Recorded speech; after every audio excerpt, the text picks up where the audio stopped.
ఈ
పరిశుద్ధ దినంలో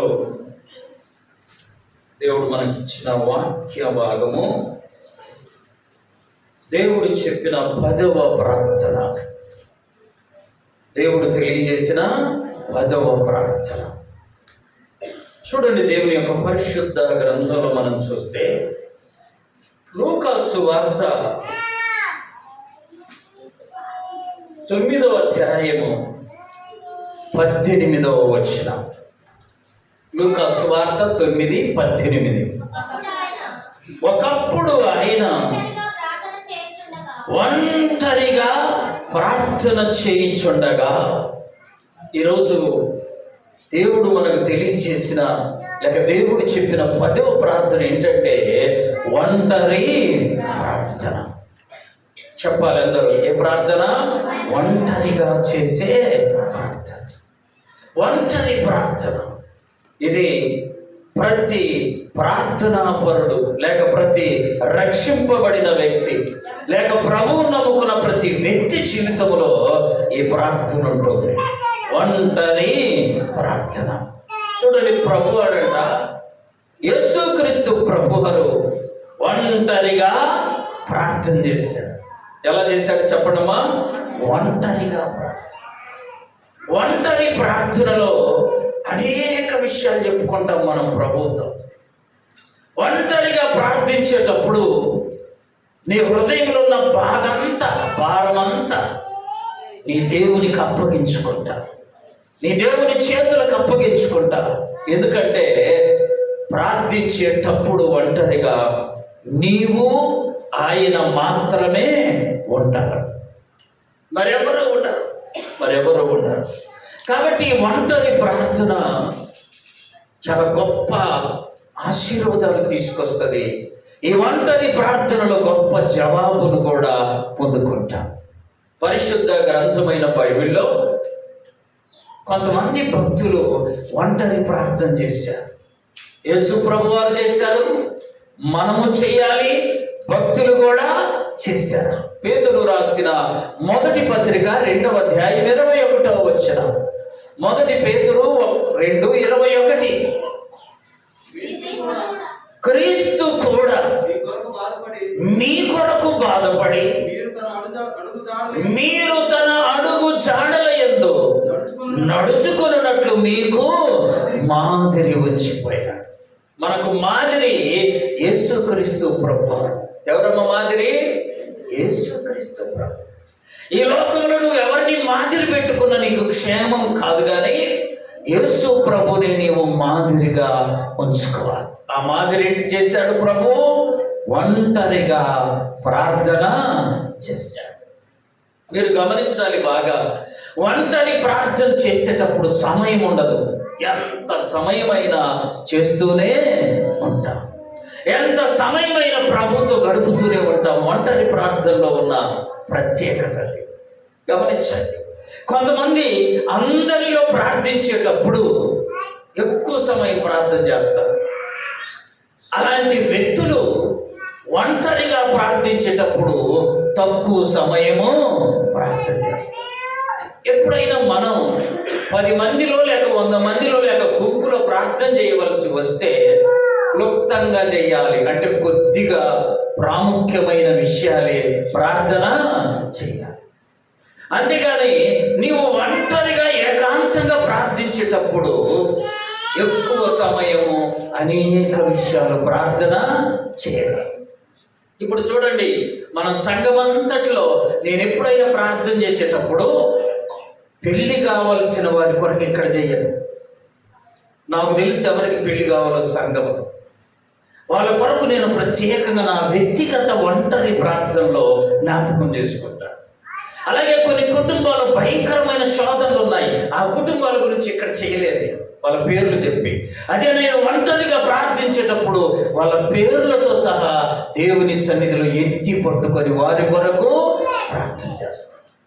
ఇలా ఒంటరి ప్రార్థన చేసేటప్పుడు ఎక్కువ సమయం చేయగలుగుతాం. కారణం ఏంటంటే అన్ని విషయాలు, అందరి విషయాలు అలా చేయగలం. ఇప్పుడు సంఘంలో ప్రార్థించమంటే కొంతమంది ఎక్కడెక్కడిక్కడ లేని వాళ్ళ కొరకు కూడా ప్రార్థన చేస్తారు. నువ్వు ఇంటికాడ నుండి చెయ్యి, ఆ పని నువ్వు ఇంటి దగ్గర నుండి చెయ్యి. నీ ఒంటరి ప్రార్థనలో చెయ్యి. ప్రభువా, రాష్ట్రాన్ని నేలే వాళ్ళందరినీ కాపాడని అక్కడ చెయ్యి. ఇక్కడ ఉన్నది మనం కూడుకున్న సంఘములో సంఘము క్షేమము కొరకు ఇంతవరకే మన ప్రార్థన ఉండాలి. నువ్వు ఇక్కడ ఎక్కువ ప్రార్థన చేసావంటే ఇంటి దగ్గర అసలు చేయట్లేదని అర్థం. ఇంటి దగ్గర ఎక్కువ ప్రార్థన చేసే వాళ్ళు ఇక్కడ ఏం చేస్తారు? కొద్దిగా ప్రార్థిస్తారు. నువ్వు ఒంటరి ప్రార్థనలో ఎక్కువ విషయాలు నువ్వు చెప్పుకోగలవు దేవునితో, ఎక్కువ ప్రార్థన నువ్వు చేయగలుగుతావు. ఒంటరి ప్రార్థనే నిన్ను బలమైనటువంటి వ్యక్తిగా సిద్ధపరుస్తుంది. చూడండి, బైబిల్లో 2-3 జీవితాలు చూద్దాం. మొట్టమొదటిగా అపోస్తుల కార్యముల గ్రంథం. బైబిల్లో ఉన్న వారందరూ చూడండి, అపోస్తుల కార్యముల గ్రంథం 10వ అధ్యాయం 9వ వచనం. మరునాడు వారు ప్రయాణమైపోయి పట్టణములోనికి సమీపించినప్పుడు పగలు ఇంచుమించు 12 గంటలాయెను. పేతురు గారు ప్రార్థన చేయుటకు ఎక్కడికి ఎక్కాడు? మిద్దె మీదకి ఎక్కాడు. చదువు ఇంకా అక్కడి నుంచి. అతడు మిక్కిలి ఆకలి కొనగా ప్రార్థన చేయడానికి మిద్దె ఎక్కాడు. ప్రార్థన చేసి చేసి ప్రార్థన అంటే ఆకలి అవుతాము. మిక్కిలి ఆకలి కొనగా ఇంటి భోజనము చేయగోరెను. ఇంటి వారు భోజనాన్ని సిద్ధము చేస్తూ ఉన్నారు. అతడు పరవశుడై ఆకాశము తెరవబడుట చూశాడు. నీ ఒంటరి ప్రార్థనలో మా సంగమా జాగ్రత్తగా వినండి. నీ ఒంటరి ప్రార్థనలో నీవు దర్శనాన్ని చూస్తావు. ఆమేన్. ఏం చూస్తావు? నువ్వు ఇంట్లో ప్రార్థన చేసేటప్పుడు ఒంటరిగా ఉంటే దేవుని దర్శనాన్ని చూస్తావు. సంఘంలో ప్రార్థన చేసేటప్పుడు దేవుని దర్శనాన్ని చూడటం సాధ్యము కాదు. అయితే దేవుడు నిన్ను ప్రేమించి ఒకవేళ ఎక్కడ కూడా నిన్ను దర్శించవచ్చు. ఒంటరి ప్రార్థనలో పేతురు కాదు, మిద్దెక్కి ప్రార్థన చేస్తూ ఉన్నాడు.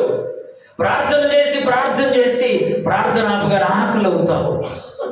ఆకలి అవుతుంటే ఆకాశం ఏమైందంట? తెరవబడి. వ్యక్తిగత ఒంటరి ప్రార్థన బహుబలమైన. నీవు ఆ ప్రార్థనలో దర్శనాన్ని చూస్తావు.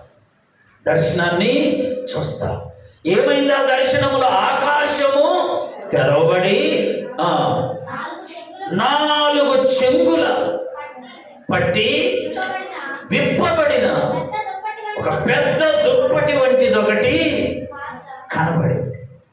అందులో భూమి మీదనున్న చతుస్పాద జంతువులు, అంటే 4 కాళ్ళున్నవన్నీ అందులో ఉన్నాయి. సకల భూచరాలు ఉన్నాయి అందులో.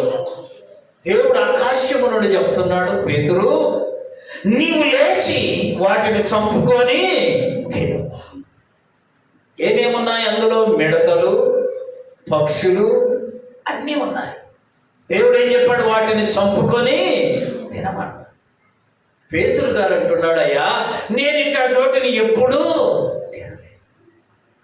ఒక విషయం గుర్తుపెట్టుకోండి, దేవుడు ఆకాశము నుండి దించి పంపినటువంటి ఆ దుప్పటిలో ఉన్నవన్నీ కూడా దేవుడు పరిశుద్ధపరిచినవి. ఆమేన్. ఈ భూమి మీద ఒక దేశంలో ఒకరు ఒకటి తింటారు, ఇంకో దేశంలో ఇంకొకటి తింటారు. ఇప్పుడు మనమున్న కప్పలు మనం తింటామా? ఎట్ట తింటారంట. పోనీ కప్పలు ఏం తింటాయి? బయట కనపడే అసహ్యమైన దాన్ని దేన్ని తినవు. కప్పలు ఎక్కడుంటాయి? అసలు నీళ్ళల్లో ఉండి నీళ్ళల్లో బ్రతికే కదా. ఏం తింటాయి? నీళ్లు తింటాయి. నీళ్ళలో ఉన్న వాటిని తింటాయి. మరి వాటిని మనం తినము కదా. ఇంకో బంగ్లాదేశ్ పోండి, కప్ప మాంసానికి బహు డిమాండ్ అంట. ఎక్కువ రేటు. కప్ప మాంసము బాగా రేటు కలిగింది, అందరూ తింటారు. ఇంకో దేశానికి వెళ్ళండి, అక్కడ పాములు తినేవాళ్ళు ఉన్నారు. మనం పాములను చూడండి. ఇంకో దేశం అట్లా. దేవుడు సృజించిన ప్రతి జీవి కూడా మానవుని కొరకే. చూడండి ఆ మాట, ఆదికాండం ప్రారంభములోనే దేవుడు ఆ మాట తెలియజేశాడు. ఆదికాండం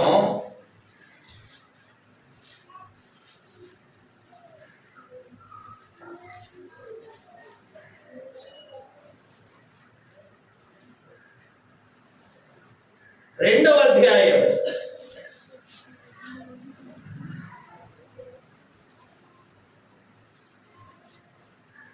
16వ వచనం. ఈ తోటలోనున్న అన్ని వృక్ష ఫలములను నీవు నిరభ్యంతరముగా తినవచ్చు. ఇప్పుడు చెట్ల ఫలాల గురించి మనకు క్లియర్గా వచ్చింది. అలాగే ఇక చూడండి, జంతువుల గురించి కూడా దేవుడు ఆ మాట మనకు తెలియజేస్తాడు.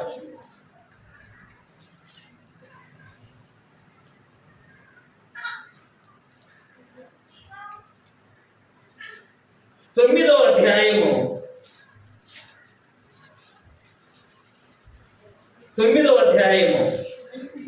2వ వచనము నుండి, మీ భయమును మీ బెదరును అది అడవి జంతువులన్నిటికీ, ఆకాశ పక్షులన్నిటికీ, నేల మీద ప్రాకు ప్రతి పురుగుకును, సముద్రపు చేపలన్నిటికీ కలుగును. అవి మీ చేతికి అప్పగింపబడి ఉన్నవి. చదవాలి ఇప్పుడు, అందరూ చదవండి అన్నమాట. ప్రాణము గల సమస్త చరములంటే కదిలే చూసారా, భూమి మీద కదిలే జీవులన్నిటిని మనము తినవచ్చు. దేవుడు చెప్పాడు ఆ మాట. భూమి మీద ఉన్న ప్రతి జీవి, జలం అంటే కదిలేవన్నీ మీ కొరకే, మీ కొరకే. అని కొన్ని దేశాల్లో గాడిద మాంసం చాలా విలువ, చాలా రేటు గాడిదలు తింటారు. కొన్ని దేశాల్లో మనని భూటాన్లో కుక్క మాంసము ఎంతో రేటు అంట. మన దేశానికి అది అలవాటు. మన దేశానికి అమ్మా ఇక అన్నీ తింటా, పాములను తప్ప కప్పలను తప్ప అన్నీ తింటా. చూడండి, పేతురు గారికి దేవుడు చూపించినటువంటి దుప్పటిలో ఏమేమున్నాయి చదవమ్మా. 10వ అధ్యాయము అపోస్తల కార్యముల గ్రంథం 4 చెంగులు పట్టిన దుప్పటిలో ఏమేమున్నాయి? సకల విధములైన ఏమున్నాయి? చతుస్పాద జంతువు, ప్రాకేటువంటి పురుగులు, ఆకాశ పక్షులు ఉన్నాయి. వీటిని తినమని దేవుడు పేతురుతో చెప్పాడు. ఇప్పుడు పేతురు చేసిన ఒంటరి ప్రార్థనలో ఆకలైంది. దేవుడు ఆకలిని ఏం చేస్తున్నాడు? తీరుస్తున్నాడు. ఒంటరి ప్రార్థనలు నువ్వు ఏదైనా ఆశపడి ప్రార్థన చేస్తే నీ ప్రార్థన దేవుడు అంగీకరించి నీ ఆశను తీరుస్తాడు. చూడండి, 107వ కీర్తన 9వ చరణం. 107వ కీర్తన 9వ చరణం. ఎలయనగా ఆశపడిన ప్రాణమును ఆయన ఏం చేస్తాడు? తృప్తిపరిచేది. ఇప్పుడు ఇక్కడ ఉన్న మనందరికీ ఆశలు ఉన్నాయి. ఆశ ఉంది. ఆశ లేని వాళ్ళు ఎవరన్నా ఉన్నారా? చెప్పాలా? ఈ భూమి మీద పుట్టిన ప్రతివాడికి ఏముంటది? ఆశ. దేవుడు ఒక మంచి సూత్రం చెప్పాడు. నువ్వు ఒంటరిగా ప్రార్థన చేస్తే నీ ఆశపడ్డ ప్రాణం ఆయన ఏం చేస్తాడు? తృప్తిపరుస్తాడు. పేతురు ఆకలైంది, బాగా ఆకలి అవుతుంది, ఆశపడ్డాడు ఆహారం ఉంటే బాగుండని. దేవుడి ఆ కమశము నుండి పేతురు యొద్దకు ఆహారమును పంపించాడు. నీ ఆశ ఏదైనా కావచ్చు, నీ ఆశ ఎంత పెద్దదైనా కావచ్చు, దేవుడు ఆకాశము నుండే నీ కొరకు దానిని సిద్ధపరచగలడు. ఆమేన్. చూడండి, పేతురు యొద్దకు వచ్చావు ఇవన్నీ. వచ్చిన తర్వాత పేతురు అంటున్నాడు, అయ్యా అయితే పేతురు వద్దు ప్రభువా, నిషిద్ధమైనది అపవిత్రమైనది దేనినైనను నేనెన్నడూ తినలేదయ్యా అని అన్నాడు. దేవుడు మళ్ళా వెంటనే జవాబు చెప్పాడు. ఏమని? దేవుడు పవిత్రపరిచిన దానిని నువ్వు నిషిద్ధమని అనుకోమాక, నువ్వు అనుకోమాక. దేవుడు పవిత్రపరిచాడు, దేవుడు శుద్ధి చేశాడు, దేవుడే పరిశుద్ధపరిచాడు. కనుక నువ్వు వాటిని నిషిద్ధమని అనుకోవచ్చు. ఒంటరి ప్రార్థనలో అమ్మ దేవుని దర్శనాన్ని చూస్తాం. రెండవ ఆశీర్వాదం ఏంది? మన ఆశ తీర్చబడుతుంది. మూడవ ఆశీర్వాదం దేవుని అద్భుతమైనటువంటి కార్యాన్ని నువ్వు చూస్తావు. చూడండి, పేతురు దగ్గరికి కొర్నేలి ద్వారా 3 మనుషులు పంపబడ్డారు. నువ్వు వెళ్ళి పేతురును పిలిపించుకొని అతనితో నువ్వు ప్రార్థన చేయించుకోమంటాడు దేవుడు. ఇక్కడ ఒక విషయం మనం జ్ఞాపకం చేసుకోవాలి. కొర్నేలికి దేవుని దూత కనబడింది, కానీ అంతటితో కొర్నేలి దేవుడు ఆపల. నువ్వు వెళ్ళి యొప్పేకు మనుషులను పంపి పేతురును తెప్పించుకొని ఆయన ద్వారా వాక్యం విని ప్రార్థన చేయించుకో అంటాడు. నువ్వెంత గొప్ప ప్రార్థనా పరురాలివైనా, నువ్వెంత గొప్ప ప్రార్థనా పరుడివైనా సేవకుని దగ్గరికి రావాల్సిందే, మందిరానికి రావాల్సిందే. మందిరములో నీ కొరకు ప్రార్థన చేయించుకో. మందిరానికి రాకుండా నువ్వెంత గొప్ప ప్రార్థనా పరుడివైనా నీకు దేవుని దీవెనలో సమృద్ధి కలగచ్చు. కొన్నేళ్ళకి దేవుని దూత వచ్చింది, కానీ ఏం చెప్పింది? పేతురును పిలిపించుకొని నీవు వాక్యం చెప్పించుకో, ప్రార్థన చేయించు. ఆ రీతిగానే పేతురును పిలుచుకున్నాడు. పేతురుతో దేవుని దూతలు ఒక మాట చెప్తున్నాయి. చూడండి, అపోస్తల కార్యముల గ్రంథం 10వ అధ్యాయము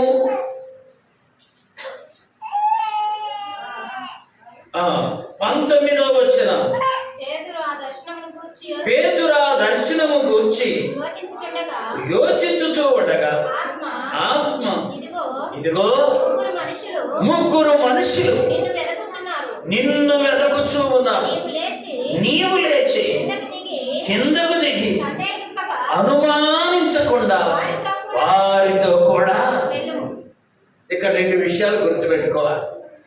కొర్నేలికి ఏం చెప్పాడు దేవుడు? నువ్వు వెళ్ళి పేతురును పిలిపించుకొని ప్రార్థన చేయించుకోవాలి. పేతురుకి ఏం చెబుతున్నాడు?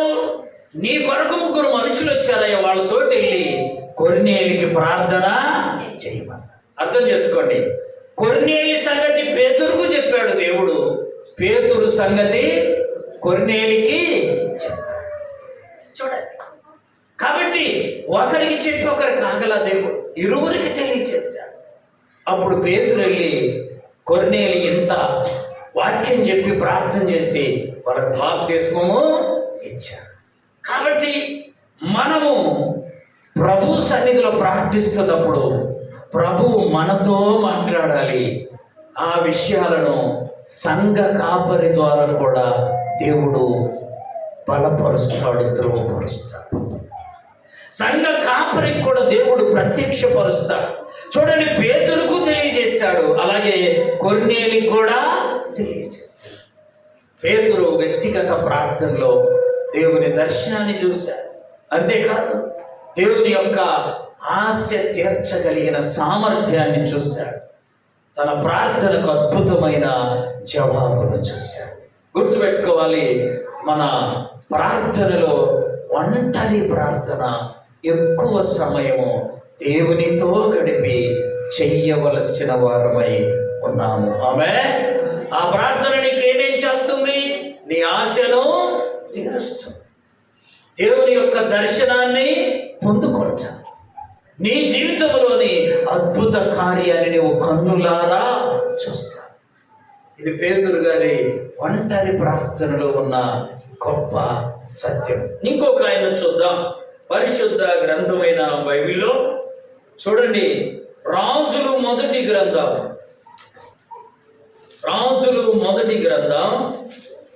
19వ అధ్యాయం.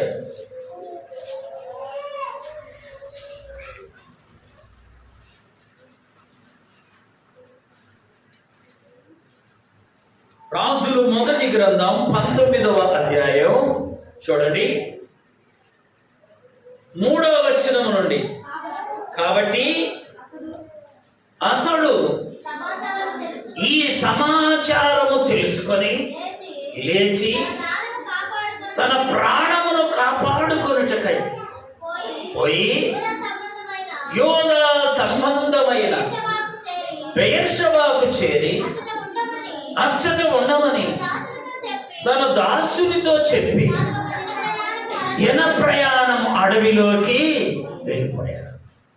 వెళ్ళిపోయి అక్కడ ఒక చెట్టు కింద కూర్చొని ప్రార్థన చేశాడు. ఈయనెవరు? ఏలియా జీవితంలో కూడా ఎక్కువ ఒంటరి ప్రార్థన ఉంది. ఆమె ఒంటరి ప్రార్థన. ఏలియా ఒంటరి ప్రార్థన చేస్తుంటే ఏ ఉద్దేశంతో చేశాడనేది బైబిల్లో మరణాపేక్ష కలిగిన వాడు, అంటే చనిపోదామని తీర్మానం చేసుకున్నాడు. అలాంటి సమయంలో ఏలియా ప్రార్థన బహు బలమైనదిగా దుఃఖముతో కూడిన ప్రార్థన చేశాడు. అక్కడ రాయబడింది, చదుమా. యెహోవా నా పితరుల కంటే నేను గొప్పవాడను కాను, ఎంత మట్టుకు చాలును నా ప్రాణము తీసుకొనుమని ప్రార్థన చేశారు. అతడు బదరీ వృక్షము క్రింద పరుండి, అంటే ప్రార్థన చేసి చేసి చేసి ఏమయ్యాడు? అలసిపోయి నిద్రపోతాడు. నీకు ఎప్పుడన్నా ఇలాంటి సందర్భం వచ్చిందా చెప్పండి? ప్రార్థన చేసి చేసి ఏడ్చి ఏడ్చి దుఃఖించి అప్పుడు మనకు తెలియకుండా ఏమవుద్ది తెలుసా? నిద్ర అంటే అలసి నిద్రపోతాం. ఏలియా గారు కూడా ఇలాగే ప్రార్థన చేసి చేసి చేసి అలసిపోయి చెట్టు కింద పడుకొని నిద్రపోతాడు. ఎక్కడ నిద్రపోతున్నాడో చెప్పాలి? అడవిలో. ఎక్కడమ్మా? అడవిలో జనాలు ఎవరు లేరు. ఆయన ఒంటరిగా ప్రార్థన చేసి చేసి అలసిపోయి నిద్రపోతుంటే అక్కడికి ఒక దేవదూత వచ్చింది. చదవండి నుండి. ఒక దేవదూత వచ్చి అతనిని ముట్టి, నీవు లేచి భోజనము. అప్పటికి ఎన్ని దినాలైందో ఏలియా? 3 దినాలైపోయింది. 4వ దినమైంది. 3 దినాల నుండి ఏమీ తినలా. కానీ ఆ చెట్టు కింద పడుకొని నిద్రపోతుంటే, ప్రార్థన చేసి అలసిపోయి నిద్రపోతుంటే దేవుడే ఒక దూతను పంపించాడు. దూత వచ్చి అతడిని ముట్టి లెమ్మని చెప్పి ఏం చెబుతుంది? చదువుమా. ఏమ్మా అక్కడ దాకా చదివిందని వాడి నుంచి చదవాలి. భోజనము చేయమని చెప్పాను.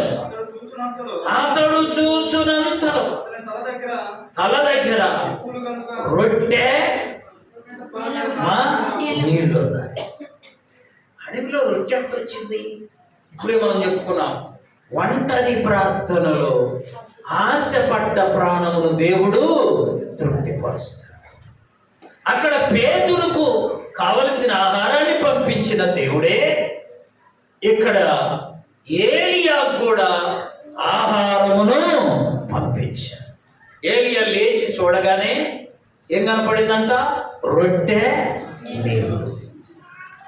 దేవదూత అంటుందంట, అయ్యా నువ్వు వెళ్ళి దాన్ని తీసుకొని తిను.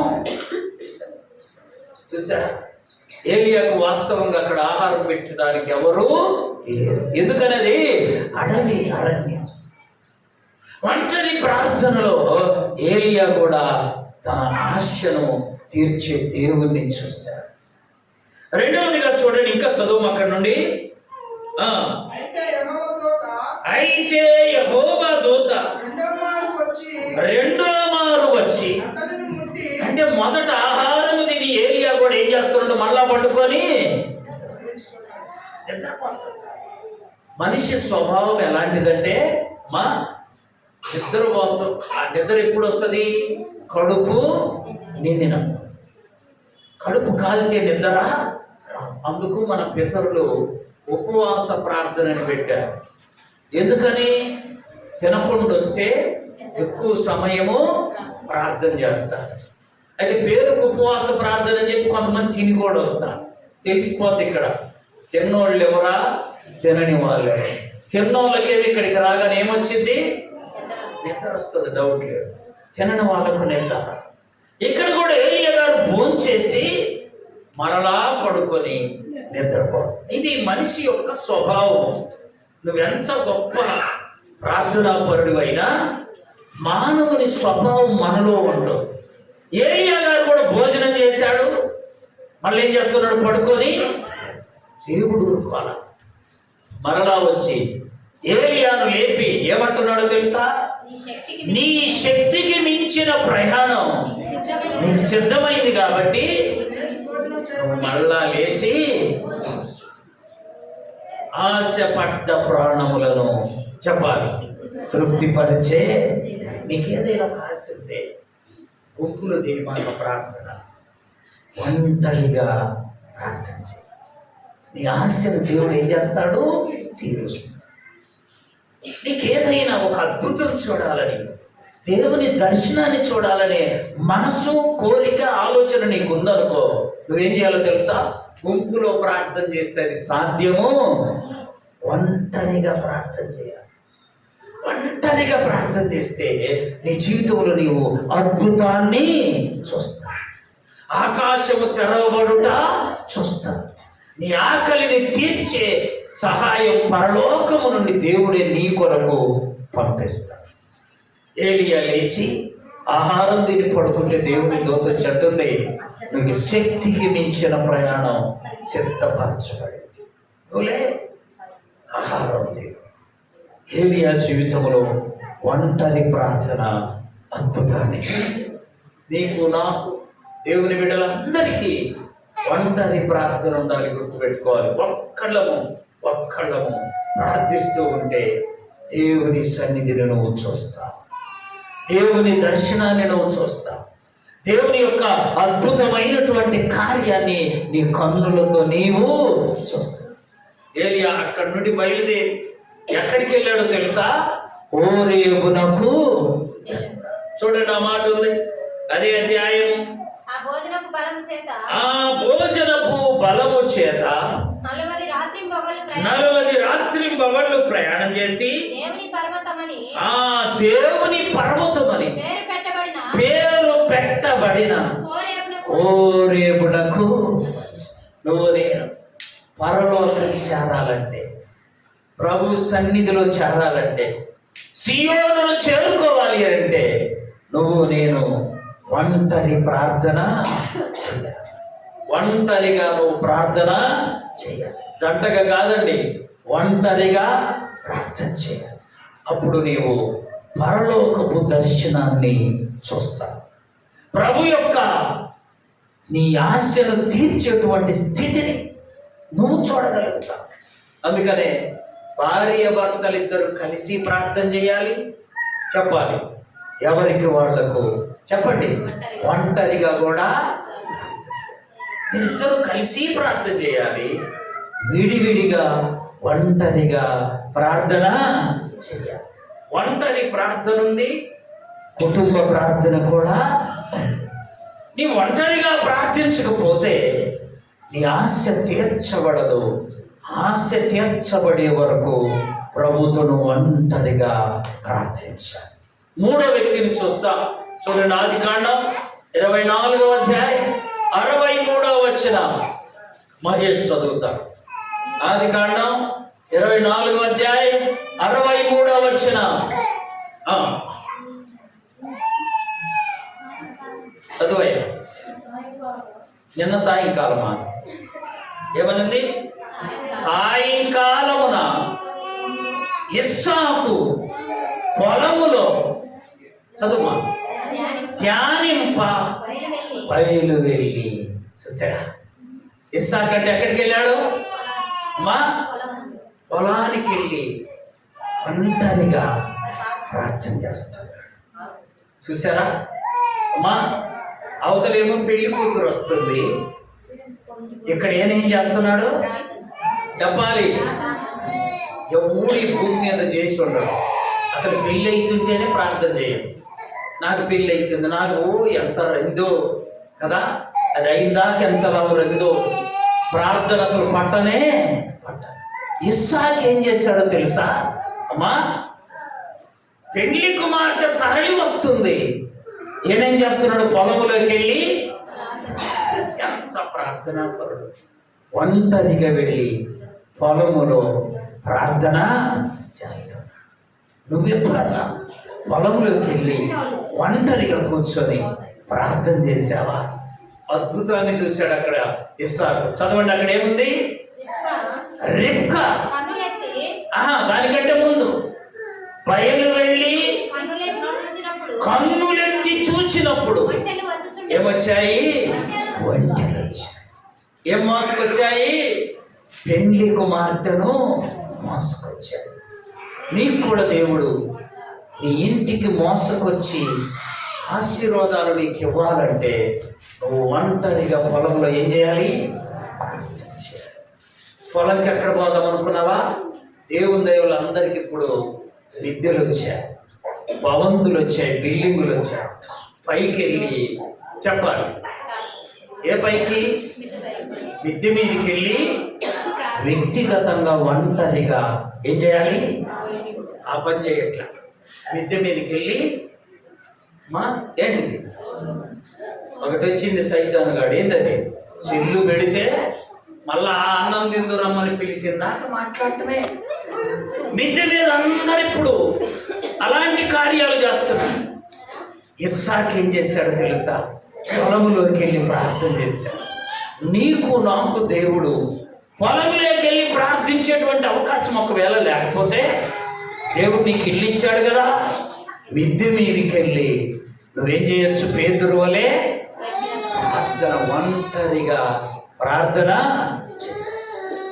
అలా చేయడం ద్వారా ఇస్సాకంట ఒంటెలను చూశాడు.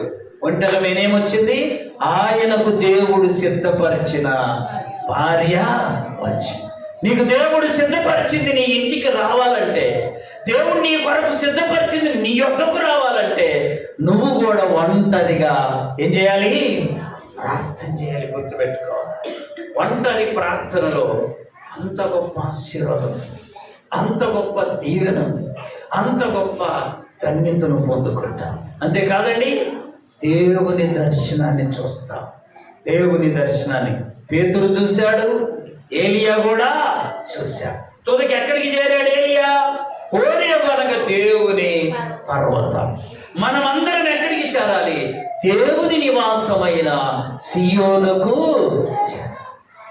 సియోనుకు చేరాలి. సియోనులో నీవు నేను దేవునితో కలిసి నిరంతరము జీవించే కృపను పొందుకోవాలి.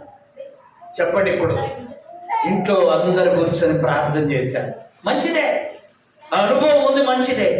నీ ఒంటరిగా కూడా నువ్వు ప్రార్థన చేసే అనుభవము ఉండాలి. సహజంగా భార్య భర్తలు ఇద్దరికి ఒక కోరిక ఉండదు అమ్మా.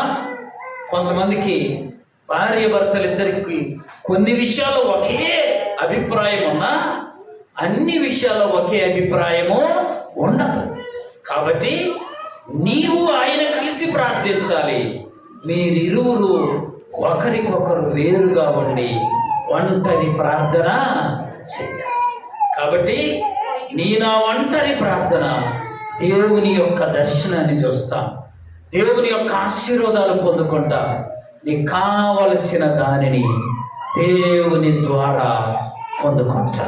అటు కృప పరిశుద్ధాత్మ దేవుడు వాక్యం విన్న మనందరికీ దయచేయునుగాక. మోకరించండి, ప్రార్థన చేసుకోండి.